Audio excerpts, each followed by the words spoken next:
Негізі жалпы еркек пен әйелдің арасындағы дау ешқашан бітпейді.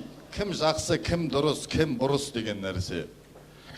Негізі ажалынан бұрын өлетін еркек әйелімен ұрсысады дейді. Ал арасындағы даудың өзіндік бір шешімін айтып көретін Қасиет Кәрім. Дуғыл соқылады.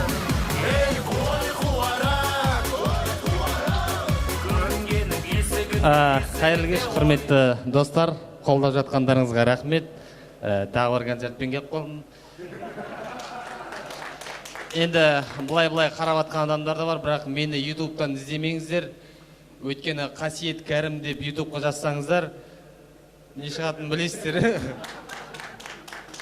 Іздеп маған жетіп тапқанға шейін сіздер күлкіге деген желанияларыңыз болмай қалуы мүмкін. Жалпы менің атым Қасиет, фамилиям Кәрім. 2 балам бар, үйленгем. Жоқ, үйленгем, сосын 2 балам бар. Мен де алкоголь.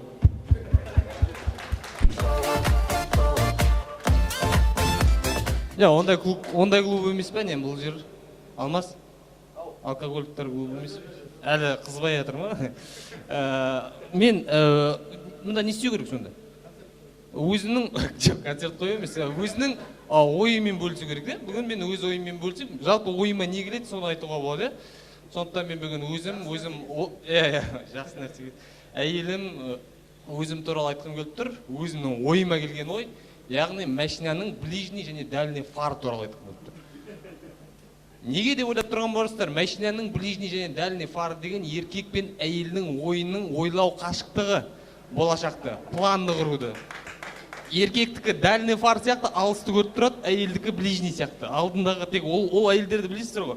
Ол принцип бойынша жүреді, бастапқы GPS өмірді көрсететін, ол өмірдегі принцип. Ой, мен ананы істемеймін, мен мынаны істемеймін.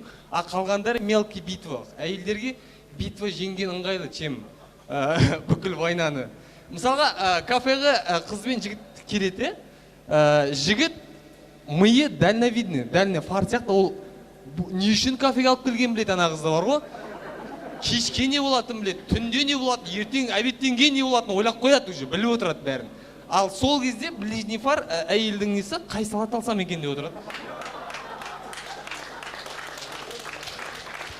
Шынымен, вообще негізі мысалға көп адамдар, мен мысалға жас үйлендім, 23 жасымда үйлендім, 3 жыл, бірақ әйелдердің көп байқаған нәрселерім, олар күйеуге шығатын кезде ойланады ғой, қиялдайды, ертең отбасы боламыз мысалға деген кезде, олар көбіне тойға шейін, алтарға шейін ойлайтын сияқты да.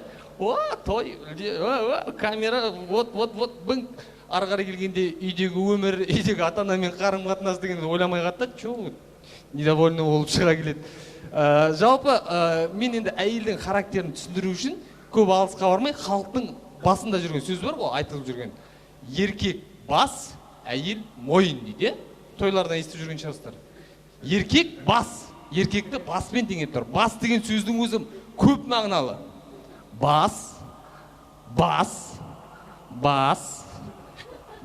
дейтін бар, тағандай бастар бар. Көп мағыналы. Әйел мойын. Ойланып көріңдер, әйел мойын. Мойынмен қандай ассоциациялар болуы мүмкін? Енді әркімнің мойны әртүрлі. Әр адамның мойны әртүрлі. Біреуінікі ұзын, біреуінікі қысқа, біреуінде татуы бар, біреуінде сақал бар, біреуінде 3 подбородок болады. Мойны онша әдемі емес болса, алтын сақ қояды, әшекелеп. Сөйтіп, енді мойын туралы ассоциациялар көп қой. Мойын деп ойлап қарайтын болсақ, әйелді неге мойынмен салыстырады? Мысалға, жирафтың мойны ұзын, қабанның мойны жоқ. Сол себепте қабан ашулы, аңға шыққанда деп ат шығып жүгіреді. Қабанның сосын етін жемейді. Ойланып отырсыздар ғой. Жалпы мойының түр-түрі бар. Домбыраның мойны бар, Домбыраның мойны, басы. Еркек мойынды әйел деп алатын болсақ, музыканы шығаратын сол мойны біздікі тек басу. Елестетіп отырсыздар ғой. Бірақ бір қызығы басқан кезде көбіне адамдар оң қолмен басады. Сол қолмен ойнайды.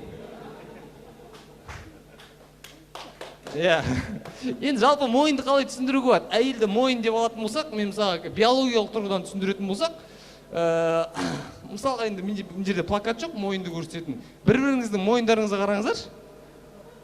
Осыны әйел деп алайық. Міне мойынды әйел деп алайық. Ең бірінші көзге түсетіні оған құлақ пен ауыз жақын. Сондықтан әйел өсекшіл келеді. Сосын барып демалады. Мойынға шаш жақын. Сондықтан әйелдер шашады.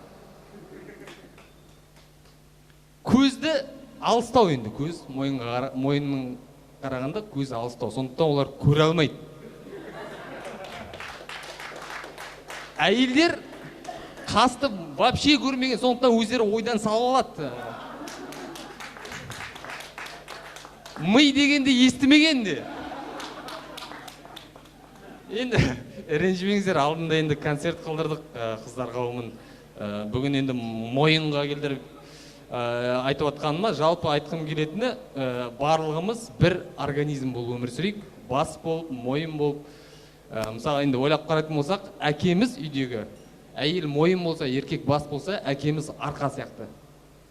Осы кісінің арқасында өмір сүріп деп өтеді. Шешеміз жүрек. Шешеміз жүрек. Жүрекке әмір жүрмейді. Если нервыларыңа тиіп жасағы, любойна кислород жауып тастай алады. Сондықтан да бір организм болып әрқашан тату-тәтті өмір сүрейік. Рахмет. Әйелді келесі тағы неге теңейтінді көрейін, ойланып көрейін. Жалпы әйелді мойынды айтқаным үшін ренжімеңіздер. Рахмет. YouTube'тан іздемеңіздер.